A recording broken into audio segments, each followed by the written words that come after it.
Hi everyone, and welcome to the Honeybee Knits podcast channel. My name is Melissa, and I am coming to you from Springboro, Ohio, where I live with my husband, our dog, and our two cats. Today is Thursday, August 29th. It's a beautiful day outside. It's in the low 80s. And it's very sunny out. It's been rainy the last couple days, so the sun is a nice change. But I'm looking forward to fall. We've started to see some signs of fall. Not only is pumpkin spice latte back, which, by the way, I'm not a fan of. Just a side note. But also, leaves have started to turn, and we've had a few chilly evenings, and overall it's just been beautiful weather here in Ohio. So it has been almost, I think, 3 weeks, a little over 3 weeks since I last podcasted. I think I last podcasted August 1st, and today's the 29th, so it's been well over 3 weeks. I have been so incredibly busy. There's so much that has happened, so much that I want to talk to you guys about in not only administrative and giveaways, but also in chit chats. And of course, I got a ton of knitting done recently. In case you can't tell, I will start off with I am sick. I have been sick for a week and a half. I traveled a couple of weeks ago. I went to Cleveland and I visited Around the Table Yarns, where I had my trunk show. I got to meet the fabulous Gigi from Gigi Made It. She is such a wonderful person, as are the store owners of Around the Table Yarns. I got to spend time with my friend Kim. There were a few people that traveled from Dayton that I got to talk to and meet and hug. And there were a few people that traveled from the Cleveland area that I've been talking to for years that I finally got to meet in person. So it was such a fabulous time. And I have a ton to talk about in regards to that trip. Some acquisitions from that trip, as well as a few acquisitions from outside of that trip. So I am going to jump right in with a few announcements, including giveaways. So I'm going to kick it off with announcing a giveaway for the Color Cow for, I believe this is, I didn't write it down, but it should be July 15th to August 15th. And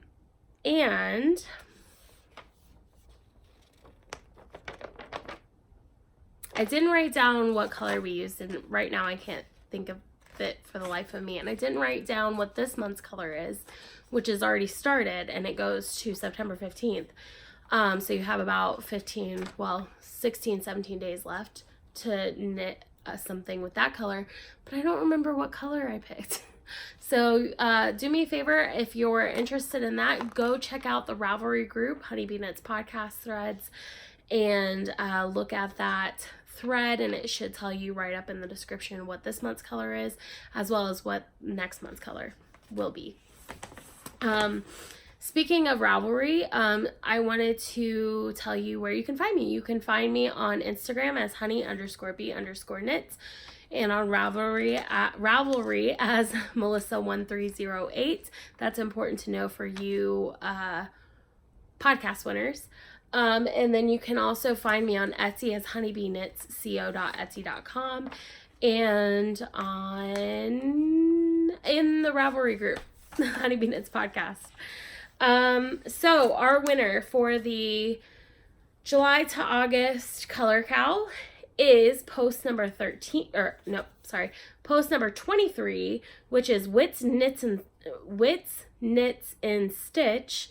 Her name is Whitney, and congratulations. If you could contact me on Revelry, I'm Melissa1308 with your address and contact information, and I will send a package out to you in the mail.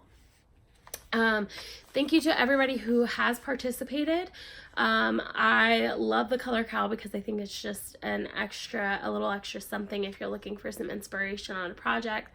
whether which whip to pick up or which new project to cast on. I think that can help. Knowing what the color is for the color cow can help you narrow it down a bit. So we did have another giveaway, and that is for, I didn't write it down, but it's I believe it's a hat pattern, but I drew a winner from all the comments below. I have not had a chance to read through them all. There are so many, which I will talk about in a second, but thank you to everybody that commented, liked, and told me about what their favorite traveling memory was. The winner, though, we can only have one, is Melanie Stallings. And Melanie said, every year my husband and I took our 4 kids down to spend a week in Daytona Beach with my parents and my siblings and all their families. Every year on the last day we are there, we walk down the boardwalk to this really cute ice cream and candy shop, and I'll let the kids each pick out their own bag of taffy. The shop has over 100 flavors of taffy at all times, so the kids have lots of fun picking out their favorites. By the way, I really love your skein of hand-spun yarn. It's such gorgeous colors, and you did a beautiful job on the spinning. Thank you, Melanie. That's so incredibly sweet. I really appreciate that. And that sounds like a fantastic memory, and actually is very similar to some memories I have as a kid. I've been to Daytona Beach, I think, once as a kid. I did go once as an adult, but we traveled to Myrtle Beach, which isn't that much different. I mean, it's a little further north, but the atmosphere is the same. You still have the surfside shops and the putt-putt and the small little boardwalk shops and all of that. So I too remember going down the boardwalk, and they had like this little arcade, and my dad would take me over there and we would play games, and then I would get to pick out candy and things like that. So that's such a great memory to have, and I really appreciate you sharing that with me. If you could please send me your information on Ravelry, I will get just let me know that you've seen this on Ravelry and your Ravelry username, and I will let our generous friend of the podcast that donated that hat pattern know, and they will gift that to you. That being said, you guys, I don't know, I'm kind of in shock still, to be honest. Over these past couple weeks, I've been ignoring like the email notifications of the comments and the subscribers, and I have been trying not to look at the view counts on the video because, first of all, I don't normally pay attention to that kind of stuff, but it got to a point where it was very hard to ignore this past couple weeks. There are so many of you that are new, and I want to say thank you. Thank you so much for checking me out and giving me a chance. Please let me know in the comments how you found me.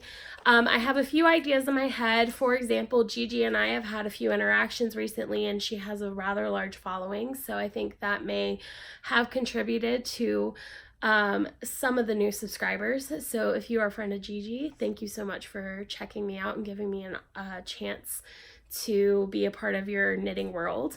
And if you found out about me a different way, please let me know in the comments below how you found out about me. I'm very interested to know. I always like to reach out if a podcaster, influencer, yarn dyer, bag maker, somebody in the knitting community talked about me. I always like to reach out to them and thank them, and also make sure that if it's somebody I've never heard of, that I can do the same for them. So please let me know how you found out about me. Just a few stats for you guys. Within the past 28 days, I have received 250 plus new subscribers on my channel, which is huge for me. So thank you so much for subscribing. If you haven't subscribed yet, make sure you do so.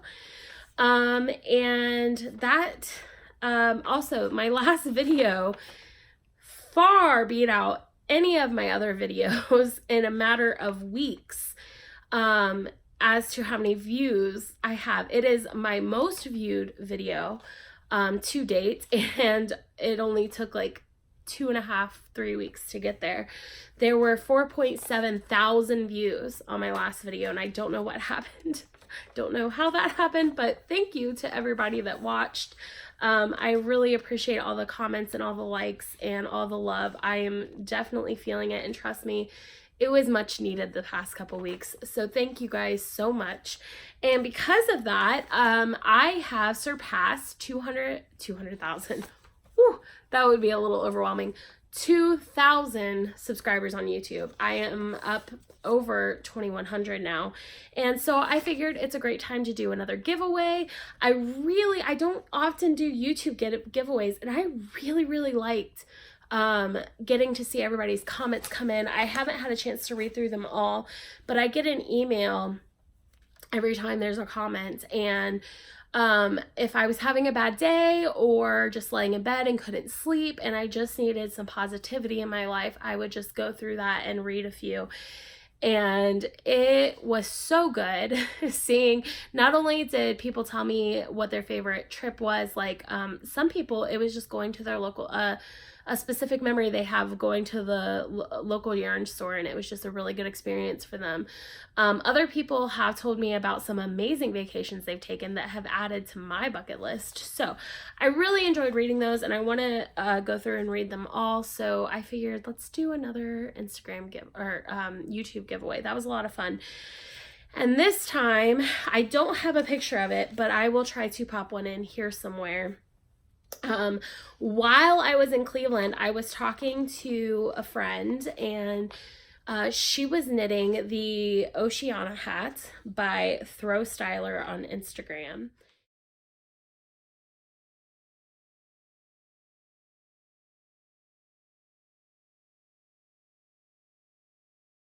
And it was gorgeous.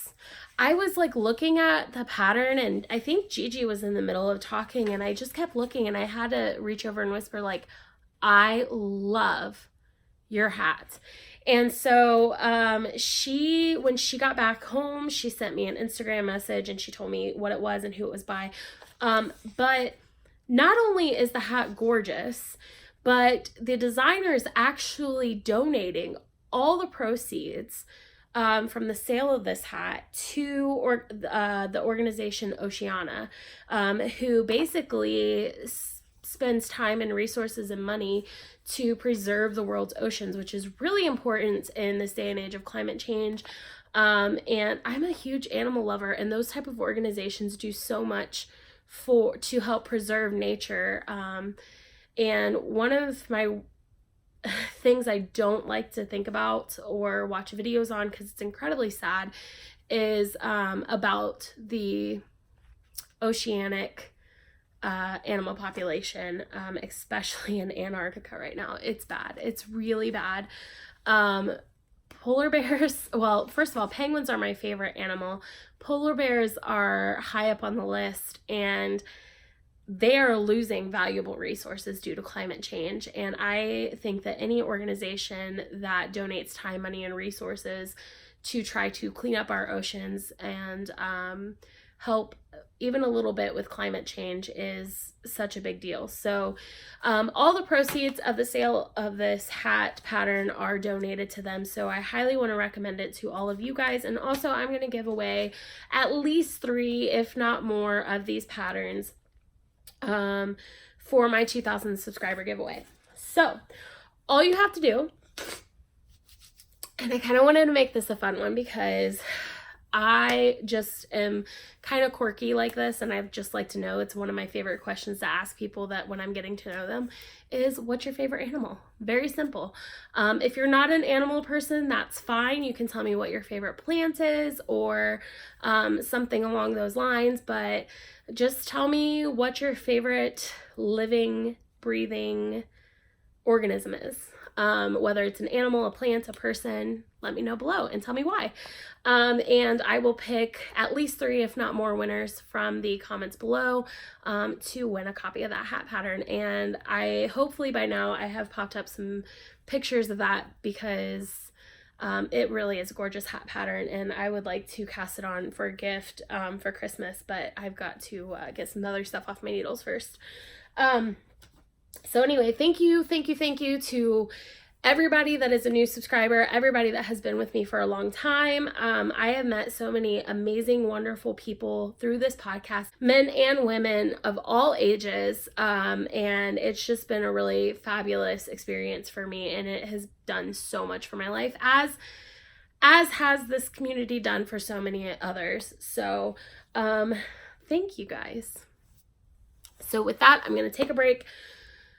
Long story short, not that you guys want to know this, but I like to keep it real on my podcast. There was an issue with one of our credit cards. We made our August payment early on our furniture credit card, which we bought new furniture last year, and we got 0% interest for 5 years. And we made the August payment in July, and for whatever reason, they didn't post it to August. They just posted it as an extra payment for July. So then they said we missed our payment, and they applied all the interest that we would have owed had we not got 0% interest for 5 years. So Jason's on the phone fixing that, and he just texted me, so I'm going to check that, and I will be right back with you. Okay, I'm back. It looks like all is well. Jason made the payment 3 days early, and the system didn't know what to do, so they were able to apply it to August, and it's all fixed.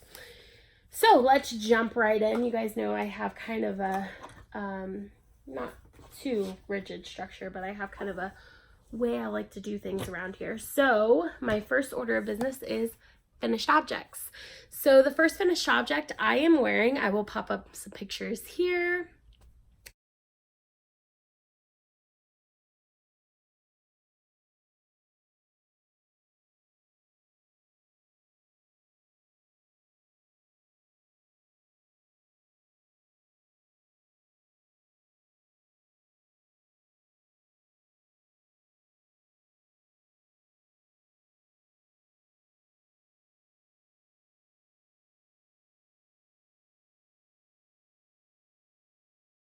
It is the Spellman sweater by Tristan Molina Dragon Horde yarn in my MCN and Fluffy Bee mohair base, and it is fabulous. I love it so much.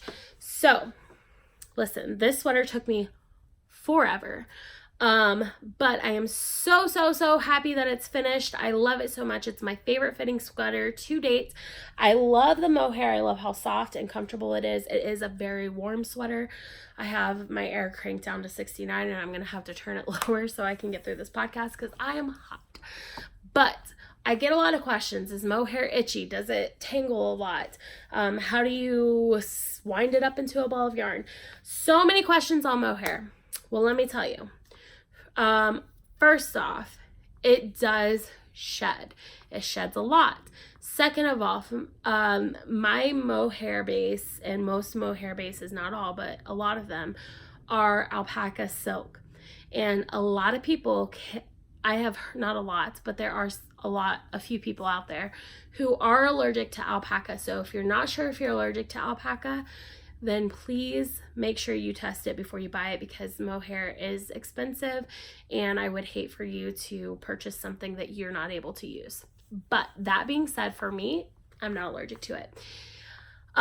If you're allergic, it can feel itchy, and even if you're not allergic, it can feel a bit itchy at times. It is, however, so incredibly soft. It's weird because it can get itchy. And Molly from Homespun House, I've been catching up on her podcast lately, and she addressed this, and she said, put it on for 10 minutes and wear it around the house, because the fibers will kind of warm up to your body, and it won't be as itchy. And I find the same to be true. That being said, I'm getting a little warm right now, so it's getting a little bit itchy, but all I have to do is throw this has a lot of positive ease in it, so I just have to throw a little cami underneath, and I can wear this all day. Also, I think also it's one of those things, the more you wash it, the less itchy it is. So I will say this softened up a lot after I soaked it and blocked it. Couple things on the sweater. I complained the whole time. This sweater doesn't seem like it's going to fit me okay, and it's too long, it's too big, blah, blah, blah, blah, blah.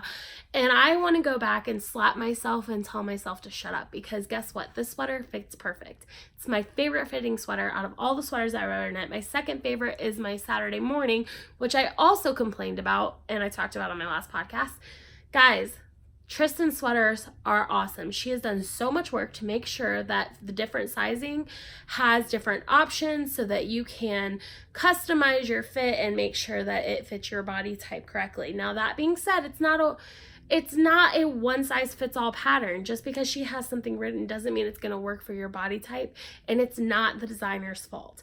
It is just how it is. Everybody's body is different. For example, for me, and I talked about this in my last podcast, I get a lot of baggage right here.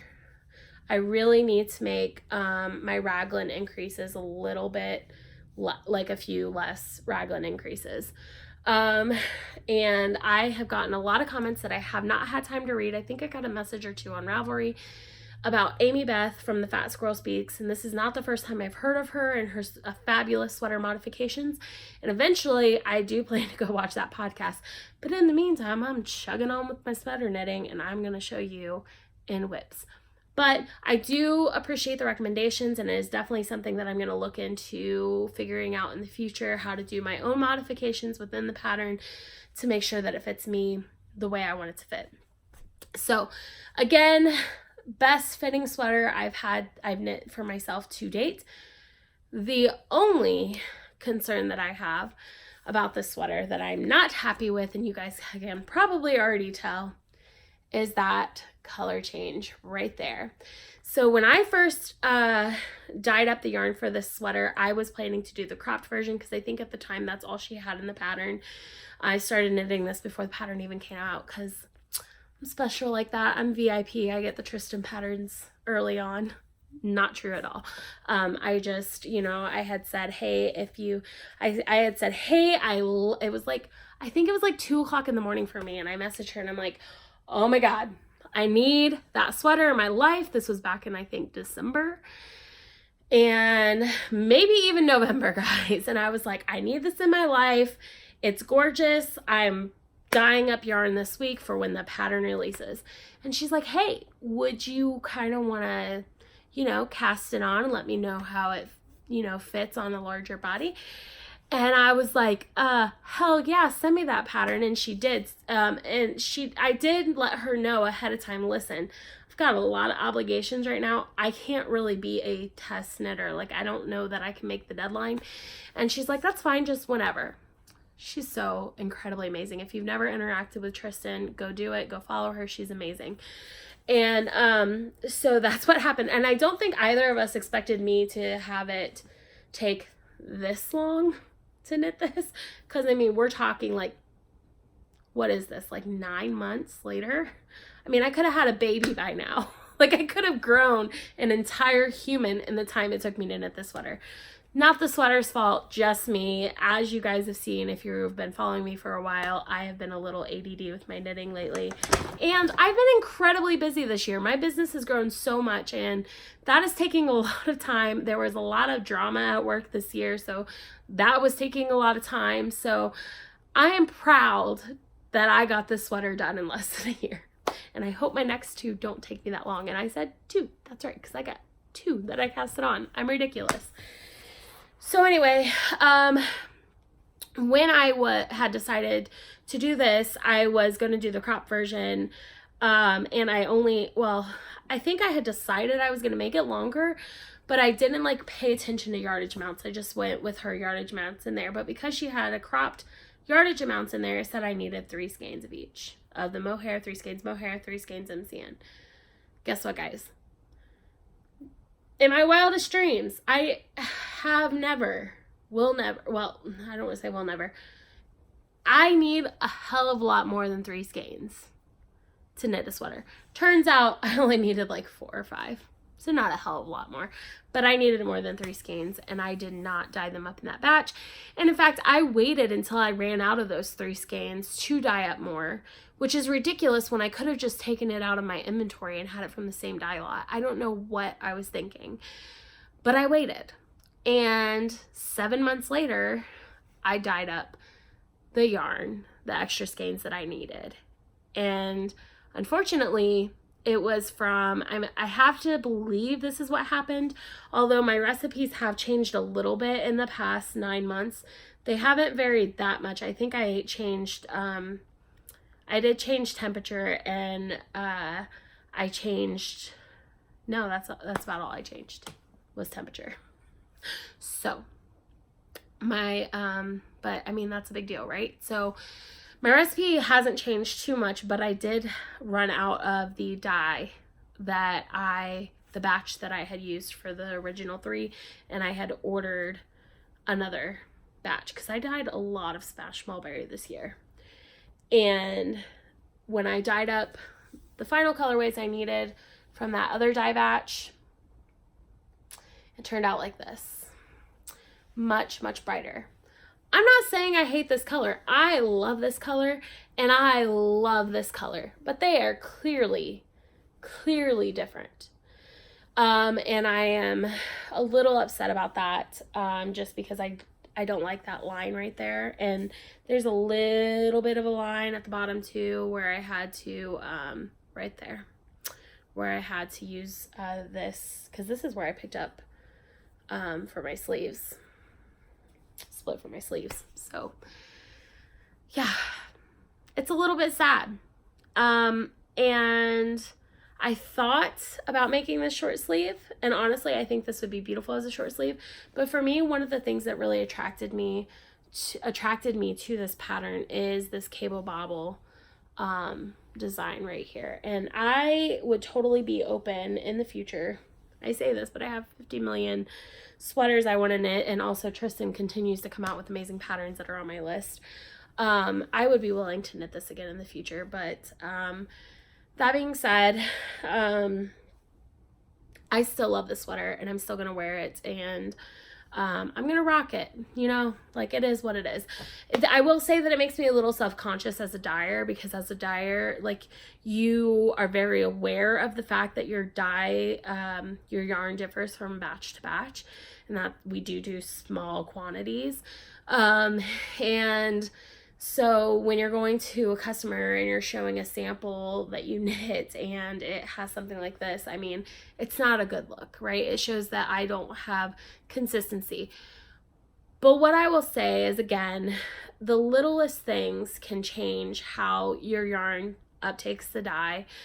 And there was a big gap in between the 2 dye batches, which even for commercial yarns, it's pretty much impossible unless you're a chemist, even if you are a chemist, to get the same exact tone 9 months later.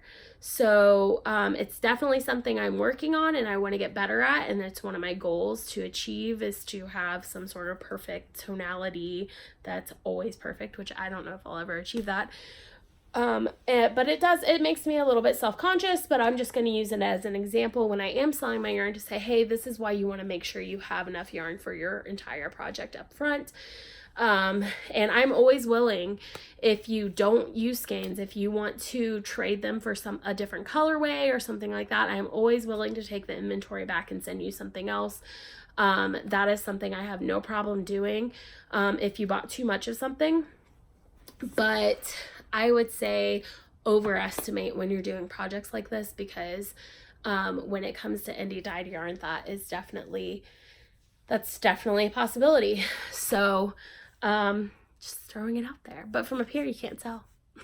Anyway, I'm gonna go take another break. My husband's been texting me. I'll be right back. Okay, so that is finished object number 1. And I love it. Finished object number 2 is also a mohair project, and it is my last Advent project. Well, my last mini Advent project. I'm going to take all the full skeins, which I already did for Teeny Button, and make some socks out of them, so I still need to do that for my Advent calendar and my Suburban Stitcher Advent calendar. Guys, this is gorgeous, and I'm going to keep it doubled so that you guys can see it. But here it is. This is the Dust of Snow wrap by Curious Handmade. Very simple pattern. I held a mohair together with my fingering weight minis by Suburban Stitcher. And it's so funny because as I pulled out minis and I was looking at them, I'm like, you know, she said these were placed perfectly so that they would flow. And I'm like, I don't know how this color goes with that color. And this doesn't seem to be flowing for me. And then I got it done and I held it up and I was like, holy crap, it's perfect. Like literally perfect. So she just has such a way with color, and her advent calendars are definitely really awesome. I don't know if she's going to have any more rounds of advent sales. I did not get one this year. Last year I was a little overwhelmed with the sheer amounts of advent calendars that I got for knitting. I had 3 that I purchased and then mine. So I had 4 knitting advent calendars, and then the sock by Cozy Knitter, and then 2 spinning advent calendars. So instead, and I really, really enjoyed all the advent calendars, but I especially enjoyed the spinning ones. So this year I have 3, I think 3 spinning advents. I might have 2. I can't remember if I ended up buying the 3rd or not. I know I have at least 2. And then I purchased the, so I guess I'm only going down 1 advent calendar this year because I purchased Gail's Art, Sock Blanks Advent. And then I purchased, I probably am going to go ahead and purchase the Jimmy Bean's Wool Advent again.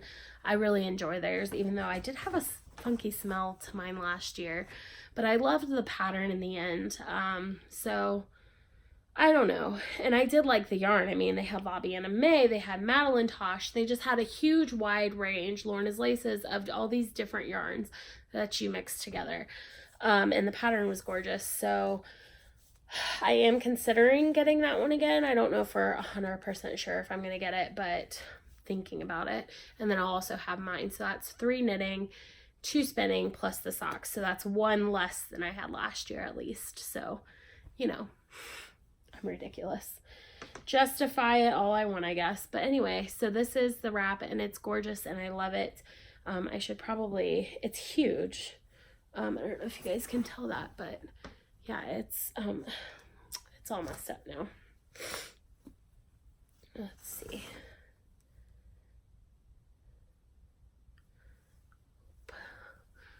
It's big and cozy, and I kind of like doing this with my wraps. Whew. Oh yeah, I got my hair cut. I forgot to talk about that. Guys, do you like my hair? I don't know if I like it. It's a little short, but anyway, yeah, I like doing it scarf style. It's nice and cozy and warm and mohair-y. It did take me 2 skeins of mohair and then an additional, like, I ran out of mohair, I think, right here, my 2nd skein of mohair. So I needed another skein for the last 2 sections, which is like another, I don't know, 15, 20 grams.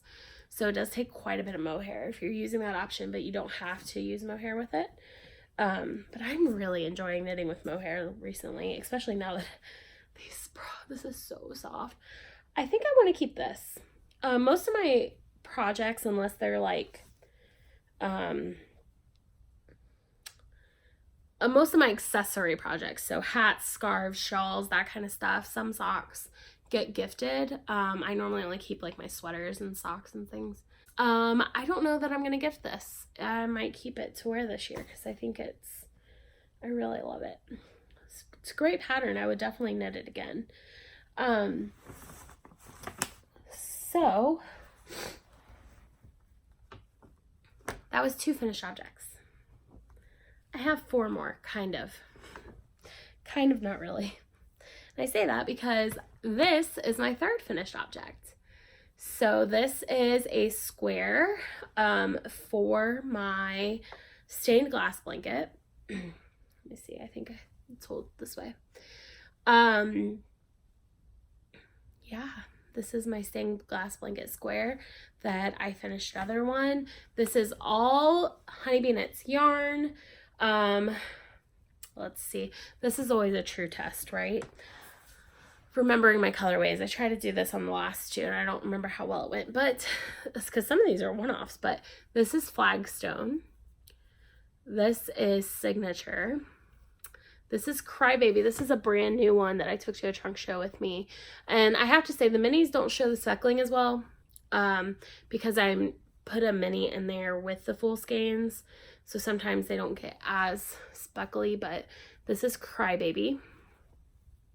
I'm crying 'cause I love you.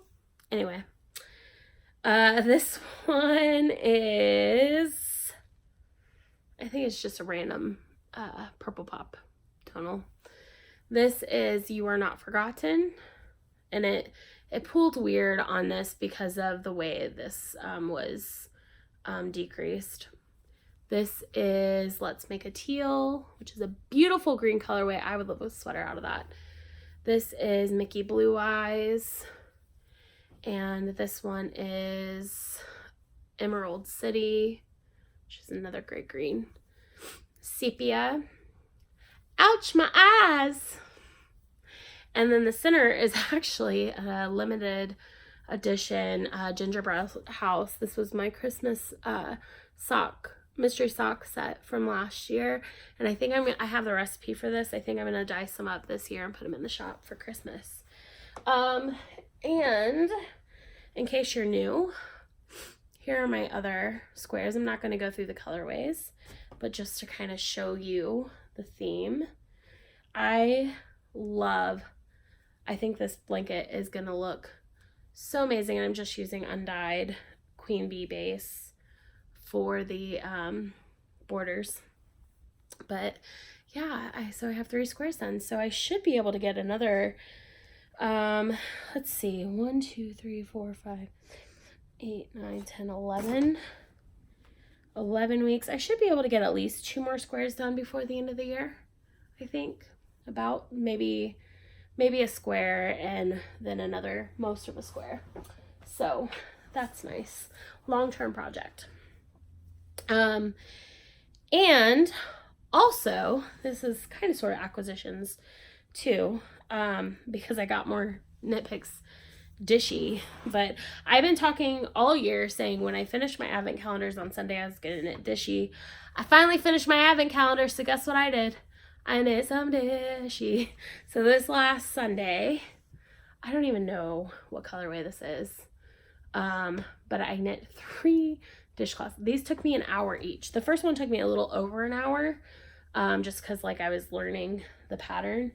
And then after that, they were super easy and simple. This is Grandma's favorite dishcloth, I think, but this is the modified version so that it, is more of an even square. So I have 3 of those. In the colorway, in one of my acquisitions from Cleveland is called Beachfront, and I actually have, Dishy had a huge sale. They had a bunch of their retiring multi colorways for like $1.80 a skein, and I got at least 2 of everything. Plus I already had a skein from when I went Dishy crazy before. So 3 washcloths took me 1 ball of Dishy, and then I had some left over. So I think if I combine the leftovers for each one, I think I can get at least 10, if not 11 dishcloths out of 3 balls of Dishy, which is just awesome. So that's the colorway I picked to start out on. And this is in my bag that I got from Cleveland, and these bags are amazing. I can tell you right now, she takes custom orders. She's sold out on Etsy, but I think she's going to be very overwhelmed because Gigi talked about her on her podcast. And I'm sure Around the Table Yarns had a few of these left, but I'm sure they're sold out by now. But let me show you. This is my Bella Cardon bag. It's called the Sock Box. The pattern is Telephone, and it's by Karen Keating, and it's bellacardon.etsy.com, and that's how you spell it right there. And guys, so let me show you this bag. So first of all, this is her sock box. You should see her big ones. Look at this. So it's a quilted bag, first of all. I mean, just look at that. I love the fabrics. They're thick. They got pockets on the outside. On the bottom, we have these fancy dancy Michael Kors like legs, so that if you sit on the floor, the bottom doesn't get dirty.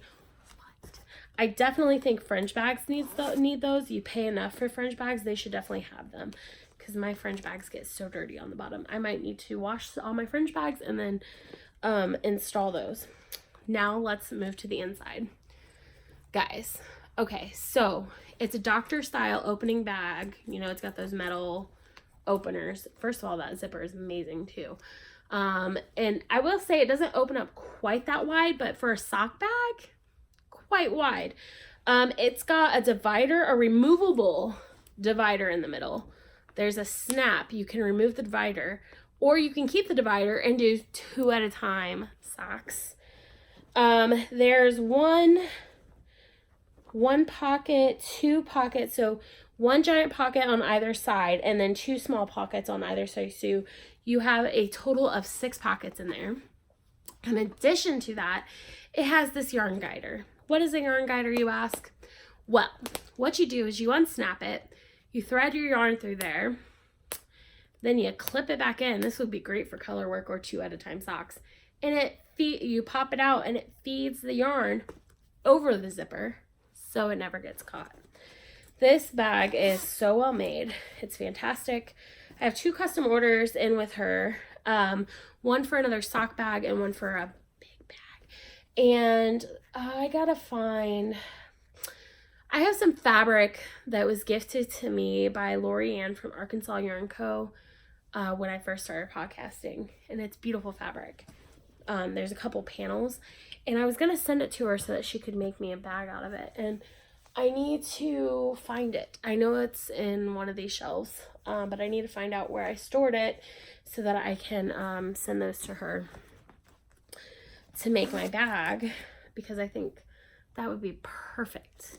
Perfect use for that fabric. So yeah, so that went in a little bit into acquisitions, which I'll get more into acquisitions later on, but I still have stuff I have whips. I have not even touched my whips. Okay, got to do a text break because my husband's blowing up my phone. And I know this video is just going to be all over the place as far as camera angles because I've had to stop recording 5 times. All right, guys, so I have a little bit of spinning. I did finish another single outside of this one, but I left it on my bobbin, and I'm gonna ply it up Tuesday for Spinning Tuesday. I'm trying to get back on my knitting schedule, crafting schedule. Speaking of which, diamond painting, I have 1 week left and I'm done with diamond painting, which frees up my Wednesday, which is perfect because I'm gonna need it for the 2 sweaters I just casted on. Anyway, so I spun up the single. It is, oh my god, look how sparkly and pretty. This was a bat that I purchased at Maryland Sheep and Wool in May. And I know I showed it in my acquisitions when I purchased it. And I have been watching all of Mina's spinning videos, and she showed how she likes to break up her bats, which I didn't even think about breaking them up ahead of time so that it was already done before I started spinning. So I did that this time and it made it so much faster. But what I will say is I have a hard time spinning bats. They just don't want to be the thickness that I want them to be. I like to spin very finely, and bats don't like to do that for whatever reason. I think it's because of the mix of the fibers in them. But anyway, I have yet to find a bat that spins up that nicely. I mean, there are bats. So anyway, it's gorgeous. I put an Instagram poll up and I said, should I leave it as a single and have more yardage, or should I go ahead and ply it? Even though I was having a hard time thinking about plying it, because if I ply it, it's going to be like borderline Aran chunky, because some of these spots are just spun so thick. Like I mean, this is for sure a DK right here, and that's just in the single. Some of it's fingering weight, but most of it is, I think, DK. Or should I ply it up? And everybody said leave it as a single, which you guys said that last time. So I don't know if it's because like you like singles, or you just want me to move on to a new, something else. Either you like singles a lot, or you're tired of seeing that spinning project and you want me to start something else. Because I did this, I think I've done this twice before, and you guys always vote singles. I don't know what it is. But anyway, it's gorgeous. It's beautiful. It's going to make a beautiful project for somebody someday. I don't know when that will be. I don't know if I'll knit it or if this will be gifted. I have no idea. But it's rather beautiful. I love it. It's gorgeous. And it's super sparkly, which I love. I'm a sparkle girl. So I finished this. I didn't spin last week, but I did spin the week before that, and I did spin this week. So I was able to finish up some to spin up some roll-lags into a single that I have. My last roll-lags that I have from Woolly Witch, this close to going and buying more from her, and I was like, guys, fiber, let's see, yeah, fiber, you can't see it, but fiber, 4 shelves, like, packed with spinning fiber. So maybe if I get through some of those shelves, which I've been spinning a ton this year, and I haven't even cleared out a cubby. It's getting smaller. The cubby is getting smaller, but it's still, I really want to get that cubby cleared out because I need it for more yarn. Anyway, which is also a problem because this is my spinning cubby right here, and it's filled. So I've got the last like 4 or 5 skeins that I finished spinning are just sitting on my desk over there, which this one's going over there too. My desk is a disaster, but it's okay because my mom is coming on Sunday for sidebar.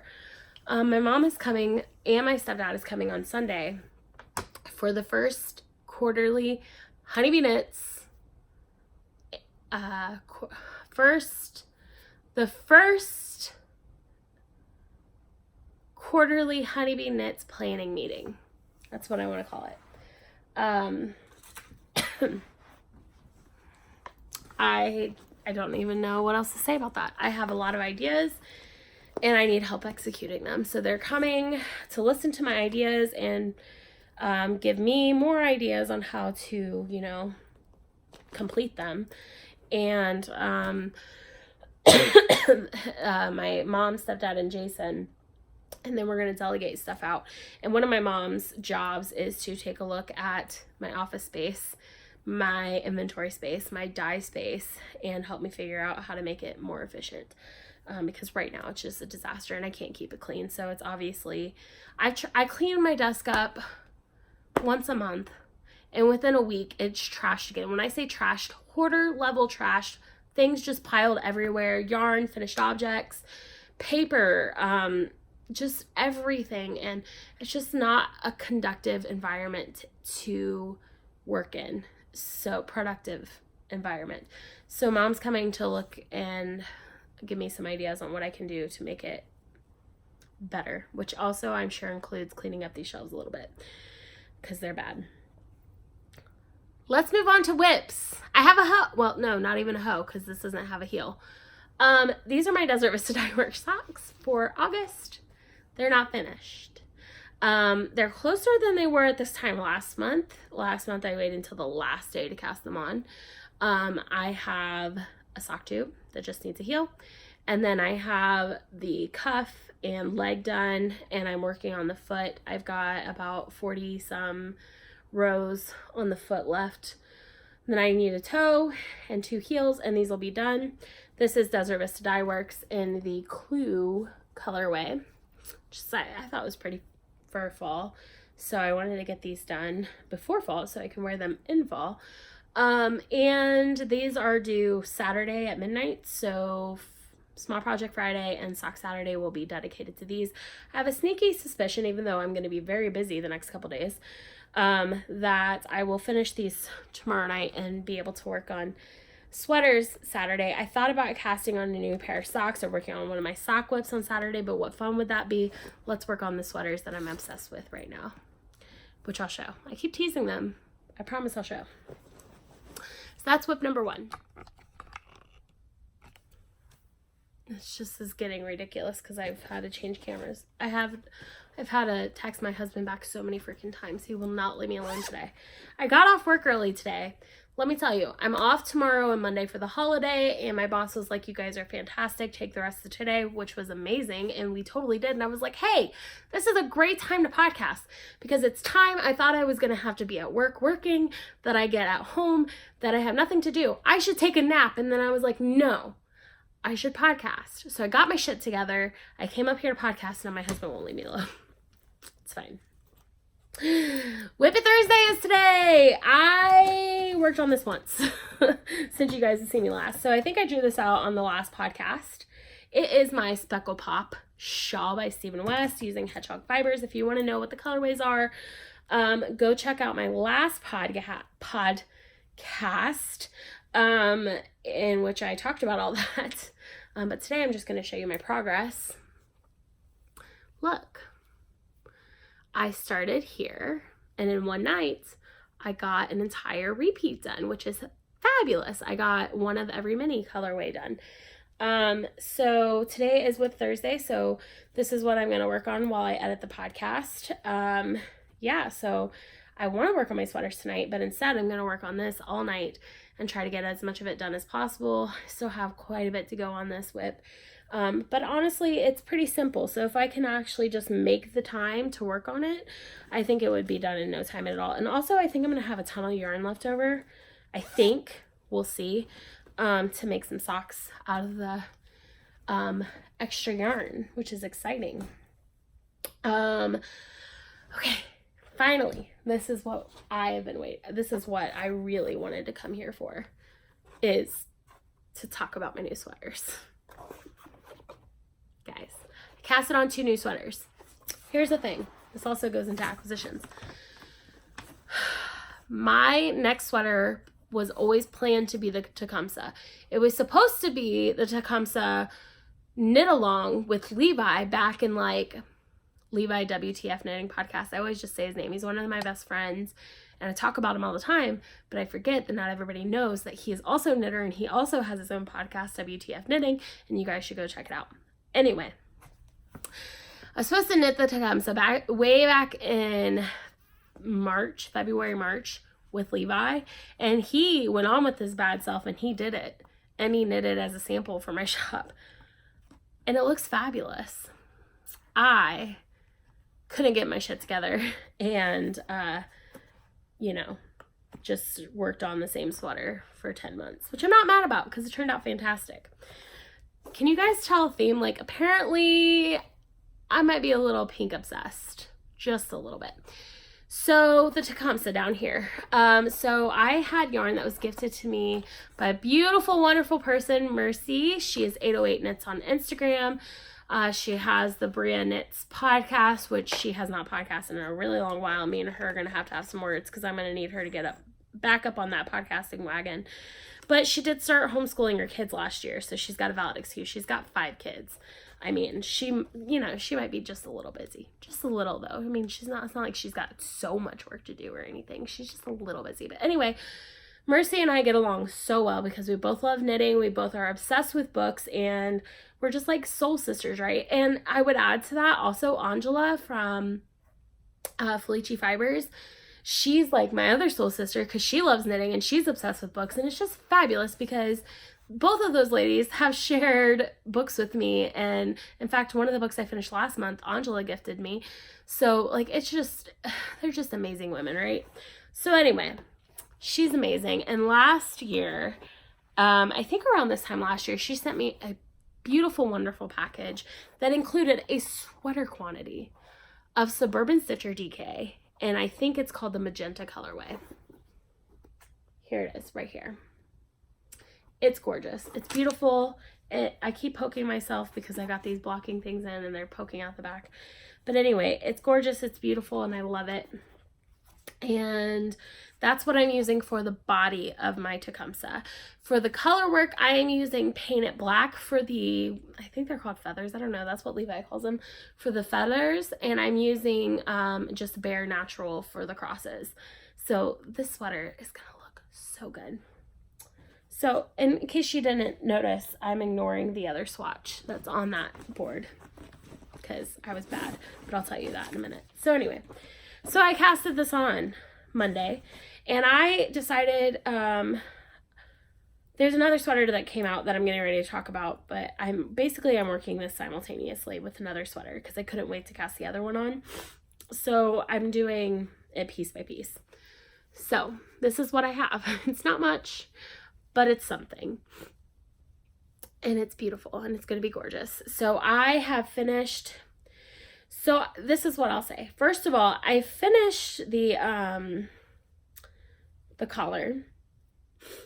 I finished the short row shaping, and I finished the increases.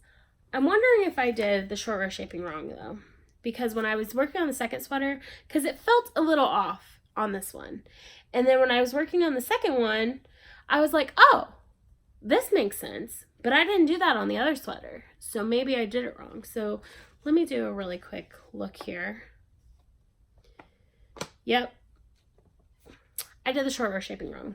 So it says, so after you do your knit and your first wrap and turn, and then you purl, it says purl to the beginning of the round. And that's what I did. I purled to the beginning of the round and I stopped. And I went back the other way. But what it actually says is purl to the beginning of the round, then purl an additional 31, and then turn around. So I'm going to have to rip this out and redo the short row shaping, because all of my short row shaping is, no, oh yeah, all of my short row shaping is between here and here, when really it should be between here and here. So it stops like right here. So I'm gonna I'm gonna have to rip this out and not rip it all the way out, just back to the short row shaping, which is fine because I did my wraps a little tight and I have gaps on the purl side, so I need to loosen up those stitches a little bit anyway. And I did the same thing on my fingering weight one, but it's not as obvious because it's fingering weight. This is DK, it sticks out a little more. So here is my color combination, and I am alternating skeins because I don't want another color fiasco that I've had on my last two sweaters now. So yeah, this, oh my god, you guys, I love the color choice. I'm so excited. And I was to the point where I was going to start chart A, but I'm going to have to rip it out and a little bit and do some more work on that before I'm actually at chart A, which I might, oh no, I'm going to wait until I finish chart A on this one. So second one, Primrose put up a post a couple of weeks ago showing the Throne sweater. It's a new sweater that came out. Gorgeous sweater.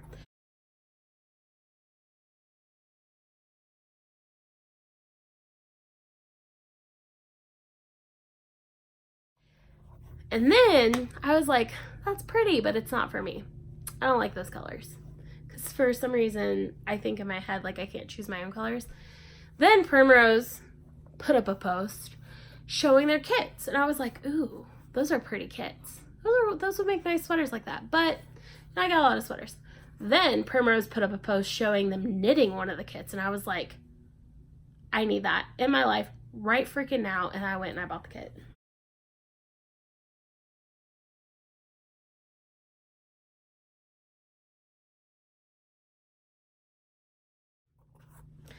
One of those colors is this hot pants color, which is hot pink and gorgeous. So my main color, and I'll just show you. My balls are all messed up because my ball winder is being stupid, but here is my colors for the sweater. This is the main color. This is called Dusty Rose, which isn't saying a lot. You guys need to go look up the pictures of the sweater because the colors, there's big chunks of color, but they do change quite often. So this being the main color doesn't mean like it's the dominant color in the sweater. This is actually the dominant color. So this is the main color. This is contrasting color number 1, contrasting color number 2. The color work is done out of all 3. And then the body of the sweater is this one. And then this Dusty Rose is at the top and bottom. It's gorgeous. So let me show you. They just went flying across the room. Like I set them down and they just kept rolling. And it is on their MC Margot base, which is 80-10-10 MCN, but it's 150 grams per skein, so they're rather large skeins. And I don't know how to show this because it's rolling up. I don't know how to show, but guys, gorgeous. Like, I can't even express to you how beautiful this sweater is going to be. Like, this is all I got. I got 6 rows into the color work last night. And then you can see my short row shaping a little bit there, but yeah, I love it. I'm loving the color work. It takes time to do the color work, but it's so worth it because it's so pretty. So I can't wait to get a little more color work done on this so that you guys can see it. Ideally, I would like to have this first color work chart, which is, I believe it's, I have it right here, let me look, 50 rows. I got 6 done last night, and I worked on it for a good 2 hours, and I'm doing, there's going to be a ton of increases as I'm doing the color work, so each row is going to get longer and longer, not each row, but it will start to get longer and longer as I go, so I expect it to take a lot of time to get those 60 rows done, but in my ideal perfect world, I would have that first color work chart done by the next time I podcast, which if I podcast in 2 weeks, might not happen. But if I podcast like I have been all summer, every 3 to 4 weeks, then maybe it will. We'll see. I've got wool gathering coming up, so I have a lot of stuff to do for the shop, which I'll talk about in a little bit. That was my whips.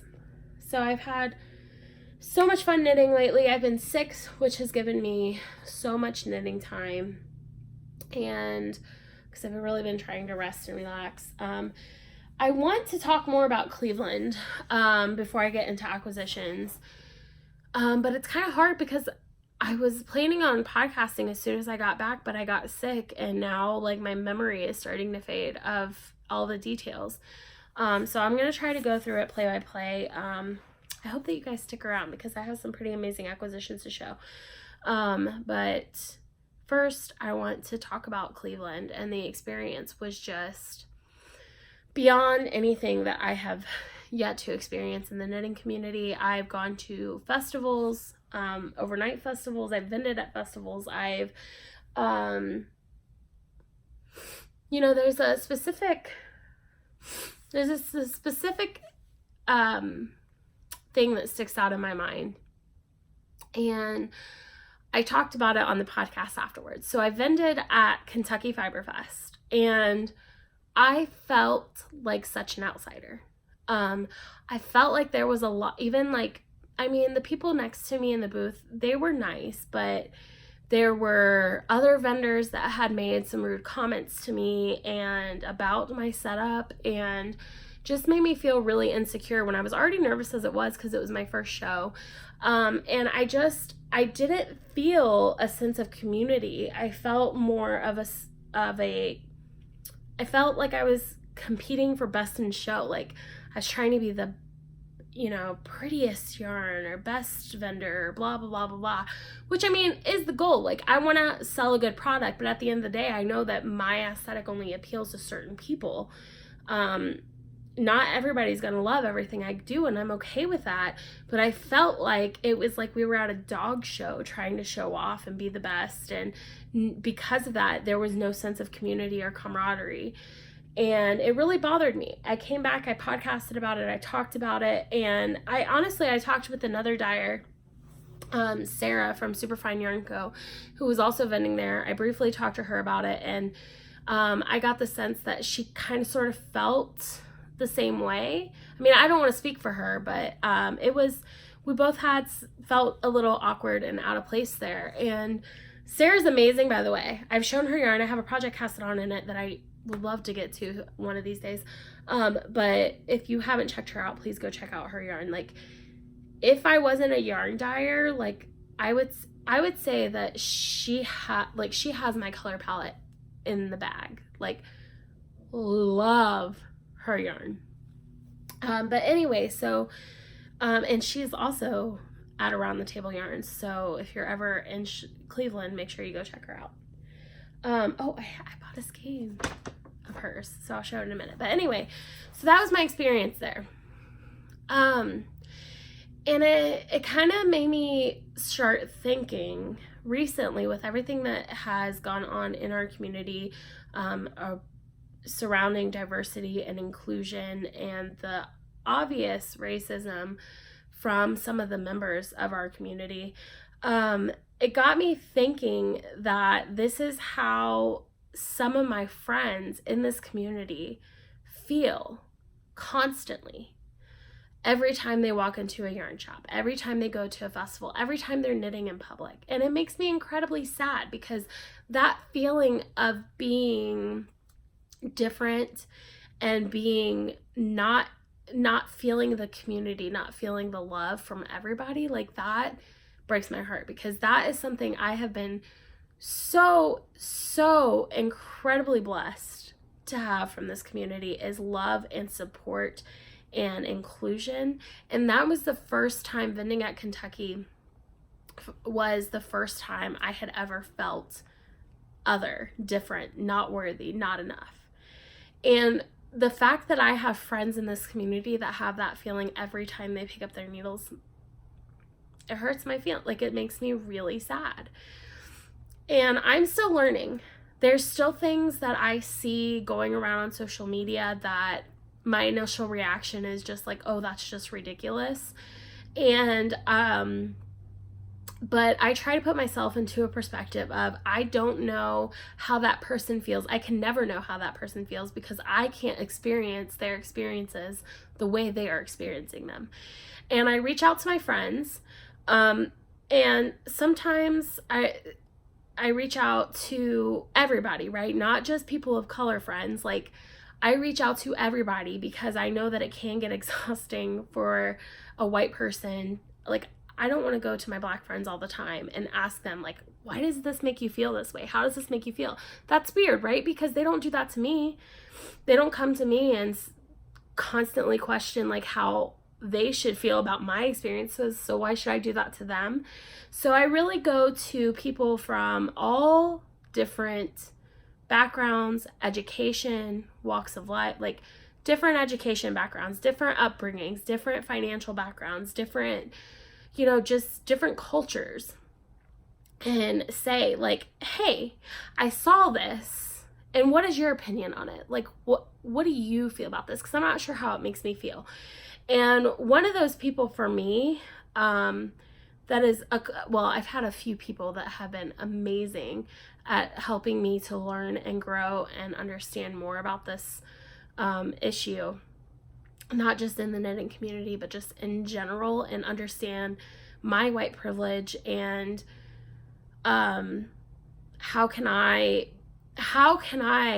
be better and make a difference being so ignorant of the issues that are out there, because I grew up in a bubble. I wasn't aware of these issues until I became an adult. And as an adult, I guess they don't directly impact me, so I didn't get involved in them because I didn't understand it. I didn't feel educated enough to get involved. But I think the time has come. I need to educate myself. And so a few people for me that have been so incredibly helpful have been Christy from Yarn Cafe Creations. Talking to her, watching her Instagram stories, she's been able to give me a lot of insight into like how I can understand my privilege better and use that to help others without being, essentially, I don't want to be a hindrance to them and the progress that they are making. I want to be helpful. So she's been a great person to reach out to. And then also my friend Kim, I've had conversations with her. She's Cater Kim Goody on Instagram. She has two different Cater Cater Crochetables and Kim Goody, I think, are her two Instagram names, and she is an employee at Around the Table Yarns. And honestly, Kim was such an integral part of bringing together that trunk show that weekend. Not only that trunk show, but having Gigi come and speak, and going there and listening to Gigi, who I did not know until Kim told me about her. I had never seen her on Instagram, never watched her stories, never watched her YouTube videos, never read her blog, didn't know anything about her. Kim said, Gigi's coming.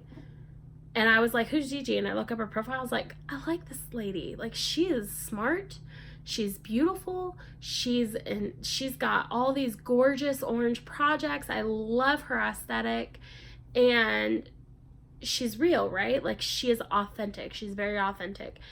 And so I started following her so I could get to know her, because I was just going to go as a patron to Cleveland. And then the yarn shop owners of Around the Table Yarns, Beth and Pam, who are amazing, fabulous women, said, why don't you bring some yarn with you, some samples? We really would like to take a look at your yarn and talk about potentially wholesaling your yarn in our shop. And I said, I'm coming to see Gigi. Would you guys be interested in a trunk show? And they were like, yeah, that'd be great. So that's how the trunk show came about. And it was, Kim came and she said, you need to make a special colorway for Gigi. And I said, okay, let's do it. And so I made some stuff and I sent it over, and they looked at it. They loved it. They bought some of it for the, I don't have any of it to show, but if you go on Gigi's Instagram and Around the Table Yarns Instagram, Prince, you're going to get poked. They have pictures and video of that colorway, and they believe they still have some in stock, and it is exclusive to them. So if you want to skein, please call them. They will ship it to you.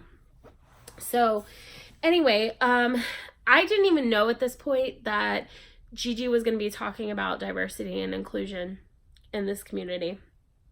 And a couple weeks later, I think I found out, and I was like, oh, that's really cool. But also there was a part of me that was very nervous, because I was like, how do I fit into this equation?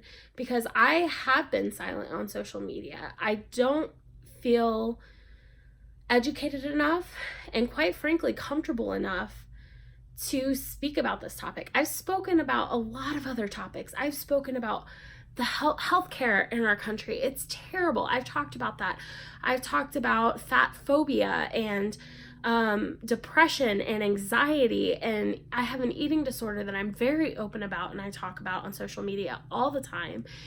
And I've been very involved in those conversations on social media because I live them, I know them, and I have experience and knowledge and education to speak on behalf of those topics.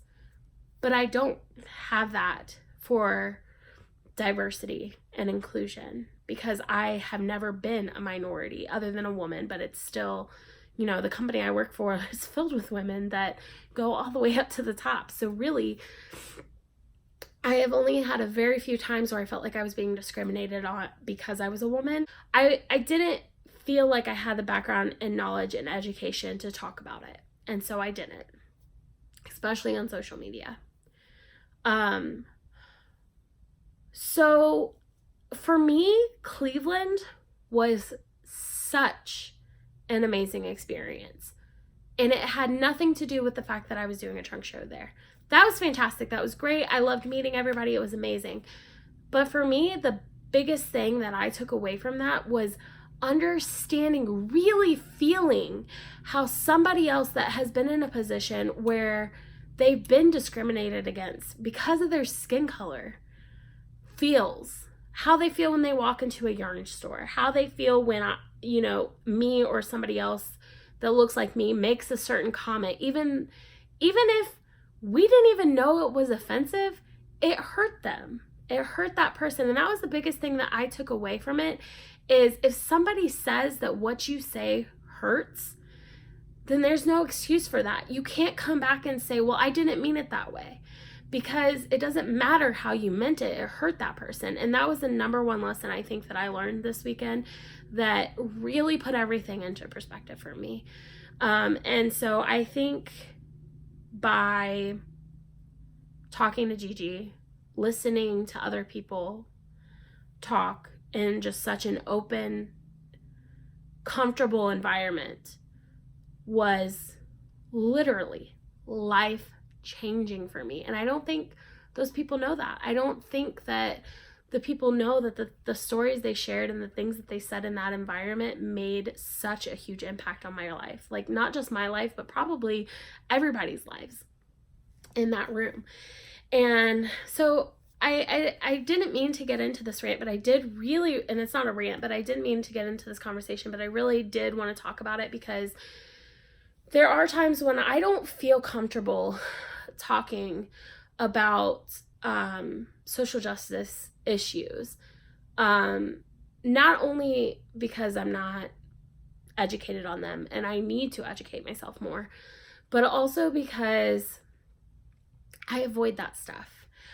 And I'm not saying that stuff. I avoid it. I avoid social justice issues. I avoid politics. I avoid bad news. I get really anxious and it triggers my depression. And I know that's not an excuse not to do better. I'm going to do better. I know but I don't like talking about that stuff on social media because to me it's too open-ended, and whether somebody agrees with me or not, what they say can be very, very detrimental to my mental health. I am just now getting back to a place with my eating disorder where I feel comfortable with myself, and if I say something that somebody disagrees with, I don't think I'm in a good mental place to be able to respond to that person appropriately. And I'm talking about specifically the people that I know that are out there that don't like people because of their skin color or who they love or whatever the case may be. Like, those type of people, I don't want to hear their opinion because it doesn't matter to me.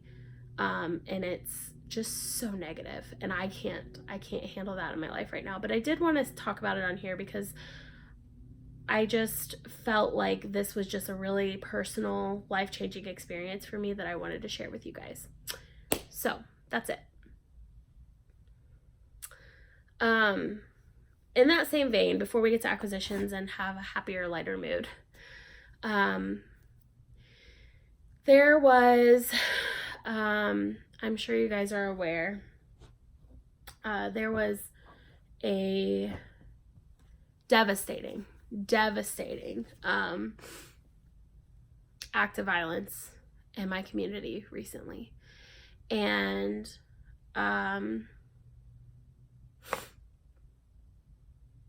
it's horrendous.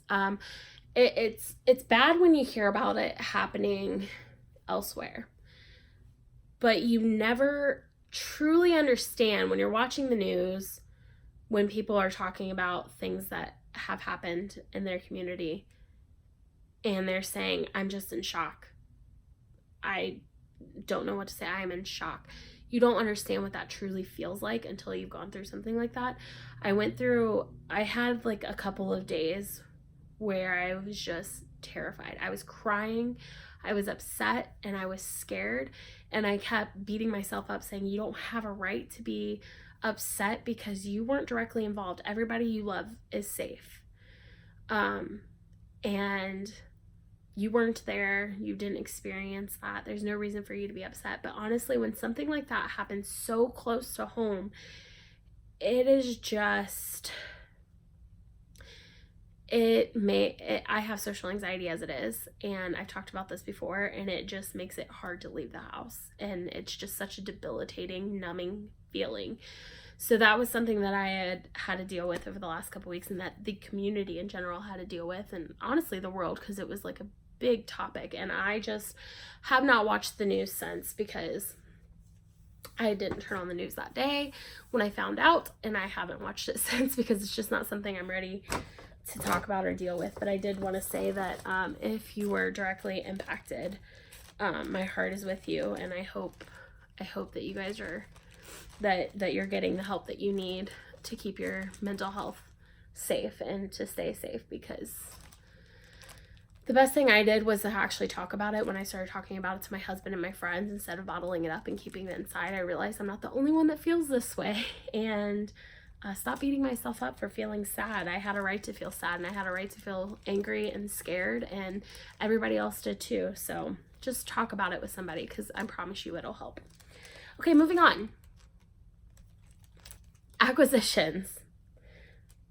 Saturday was fabulous. Sunday was fabulous. Sunday I went a little crazy. The first thing that I purchased were these pins from Gigi, and they're still in the package because I haven't decided which project bags to put them on. But I love them. I think this one's my favorite just because the details are just so amazing. I keep getting phone calls. People keep interrupting my podcasting. But anyway, so I purchased those on Saturday, and I think she still has a few of these left. So go follow her on Instagram because she always announces when she has these up for sale.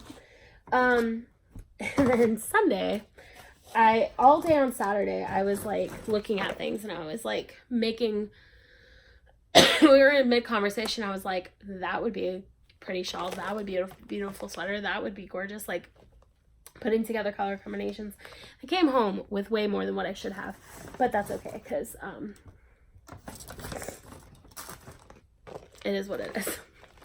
But anyway, so Sunday I walked in the store, reorganized the center table with my yarn a little bit, and then I went ham on everything in the store. So first of all, I bought a couple gifts for my mom, which I don't think she'll see this before, so I don't think she watches anymore. But this reminded me of her because she loves peacocks, and it says, I thought I had more money. So I thought that was cute. These are the blue Q bags, which I've heard a lot about, seen, but never had one. And then I got her this one too, because this is totally her personality, her little blonde hair and everything. Like, this is so her. So I got her, I should have warned that this has a bad word on it, but whatever. I'm not saying it out loud. So I got her those. And then for myself, I got a bunch of stuff. So I got this one because I am totally an introvert. May not seem like it to some of you, but I am an introvert. I'm an extroverted introvert. My extrovertedness is to cover up my shyness. So I got that one. And then I also got this. So that was super cute. I love it. And let's see, they offer yarns from 3 other Ohio dyers in their shop, and I really wanted to support each one of those Ohio dyers, so plus I wanted yarn, so I got something from each one of them. I got this mini skein set from Cornbread and Honey, which is Starry Night, and I love her work. It's gorgeous. These are single mini skeins, and it's gorgeous, and I saw this and I was like, oh, so pretty. I should probably give this to my mom because she would use it quicker than I would, and she loves Starry Night, so that might be a gift for her. And then also I have the Tits Out colorway from Cornbread and Honey. She does beautiful work. And then of course the beautiful Sarah, I had to get a skein of her yarn. This colorway is called Pennyroyal. It's so pretty. I love her yarn so much, and I figured this would be a pretty pair of socks. And then I also got this colorway from a new to me dyer called Tina's Twisted Fibers, and each one of her skeins comes with a pretty little stitch marker. But guys, it's so pretty. These are going to be gorgeous socks. So there's that. I've been trying to get more like tonals, variegations, and speckles for socks because I want to start doing more pattern socks, and it's hard to find good patterns for self-striping yarn. I know they're out there, but I would prefer to have some good tonals. And then I also purchased some Try It On Flex, which I've had this before. I have this somewhere else, but I don't know where it's at. And also, now that I'm looking at this, it only goes up to 36 inches. So that won't even work for my sweaters, but whatever.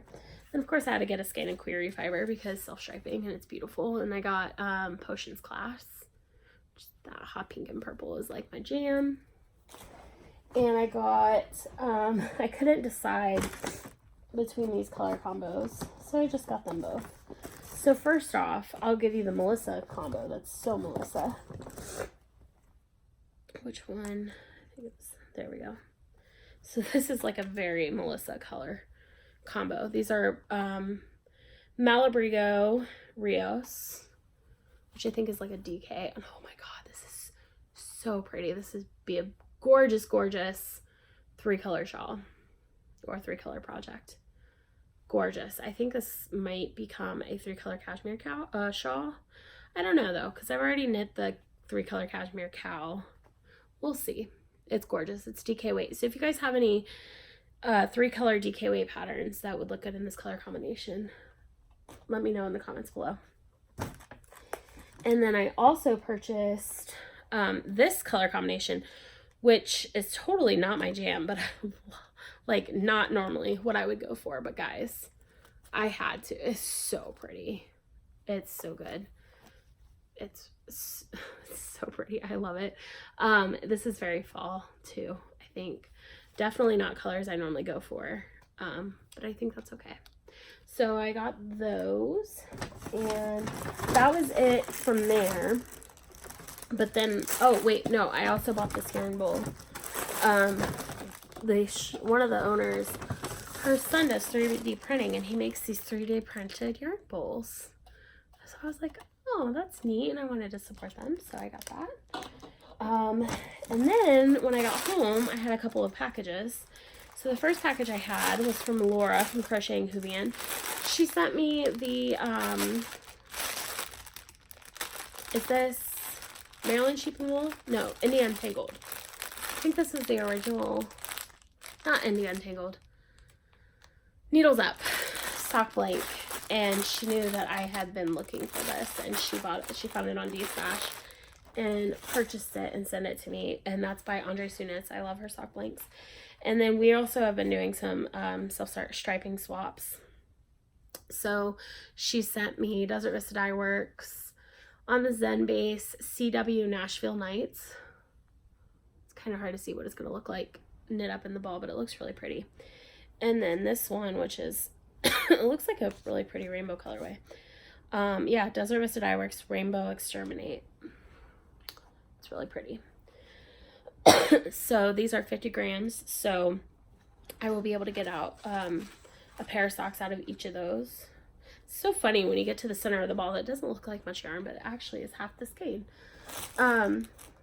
So that package is waiting for me. Laura's so sweet and amazing. And then I had some Nomadic Yarns, had some new Harry Potter colorways, go figure. This one was waiting for me when I got back. It's Weasley's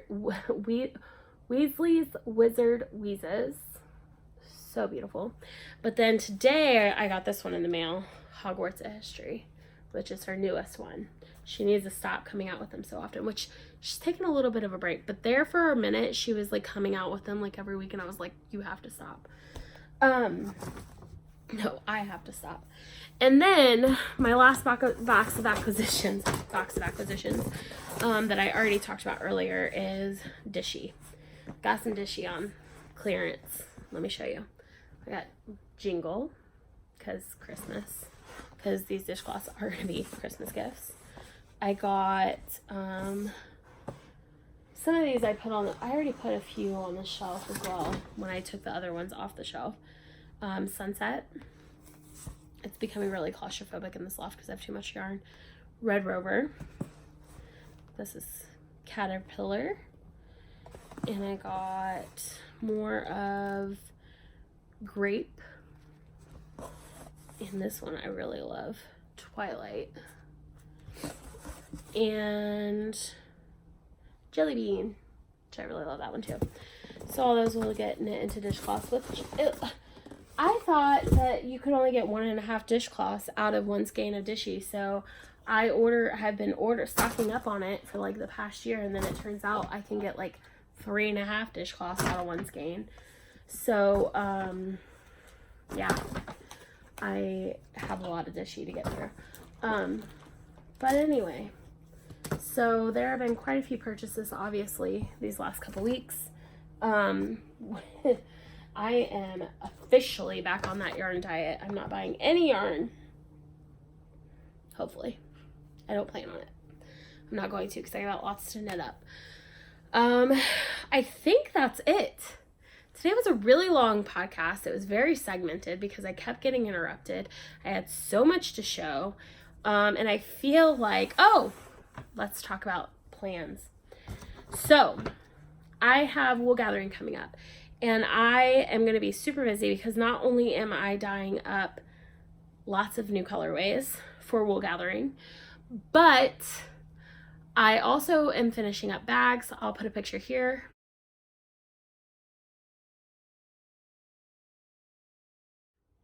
I finished all those bags today. I finished sewing them a couple days ago.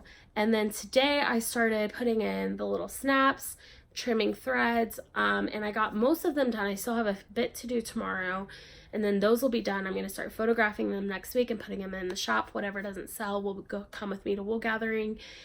And then also I am launching Top Secret Project number 2 at Wool Gathering, which is so close to being released to you guys because I am vlogging this week to talk a little bit about it and show you the process of it. And I'm going to be bringing it with me to wool gathering. So I have so much to get done in the next 3 weeks. So I'm going to be incredibly busy. I have lots of knitting plans. I have my weekend is booked between dyeing yarn for the shop and family stuff because my family's going to be here on Sunday and Saturday. Plus there's stuff Jason wants to do. He wants to go see a movie. He wants to go to the museum, and he's sick too. So taking care of him has been an experience in itself while I'm sick. And honestly, I've been sick for so long. I just want to get better. So I've got a busy couple weeks coming up, and I hope I can podcast before wool gathering. But if I don't, please don't forget to come see me if you are local, even if you're a few hours out. It's going to be such a fun, amazing experience. Oh yeah, real quick, I forgot to tell you guys, I forgot a bobble. I was so careful on this entire sweater, and then I get to the last bobble section of this sleeve, and I forget a bobble. But that's okay because it tells me which way the sweater goes. This goes on my left hand, so it's fine. Anyway, so I got lots of stuff coming up. Jason's on his way home, so I'm going to go and clean up because this is a mess and this will freak him out. I hope you guys are having a wonderful week, and I hope to see you before wool gathering. It is September 21st and 20th. I think 20th and 21st. So please come see me in Yellow Springs and say hi. Stop by the booth and I will give you like a little button or something. But I hope I can see you there. And hopefully I can podcast before then. Fingers crossed. Okay, I'm becoming rambly. Have a great day, guys. I'll see you soon. Bye.